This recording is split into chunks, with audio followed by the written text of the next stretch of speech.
बारे रात्रे 12:20 એવું બોલીને નીકળી ગયા કે મને કોઈ મારવા આવે છે લાલો બાઇક લઈને નીકળી ગયા। પછી તો 2 દિવસ અમે રાહ જોઈ આવશે આવશે એમ પછી ના આવ્યા તો અમે બાપોદ પોલીસ સ્ટેશનમાં 1લી તારીખે અમે અરજી આપી।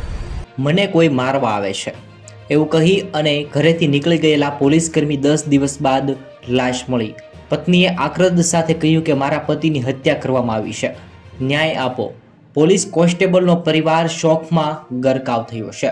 વડોદરા શહેરના પ્રતાપનગર હેડક્વાર્ટર ખાતે ફરજ બજાવતા પોલીસ કોન્સ્ટેબલનો મૃતદેહ તેમના ગુમ થયાના 10 દિવસ બાદ જાંબુવા બ્રિજ પાસેથી ડિસ્પોઝ હાલતમાં લાશ મળી છે।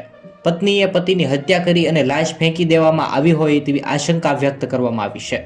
બીજી બાજુ પોલીસ જણાવે છે કે પોલીસ જવાનના પોસ્ટમોર્ટમ રિપોર્ટ આવ્યા બાદ આગળની કાર્યવાહી કરવામાં આવશે। આવી રીતે મોટા સમાચાર સામે આવ્યા છે। પત્નીનું રુદન સન્નાટો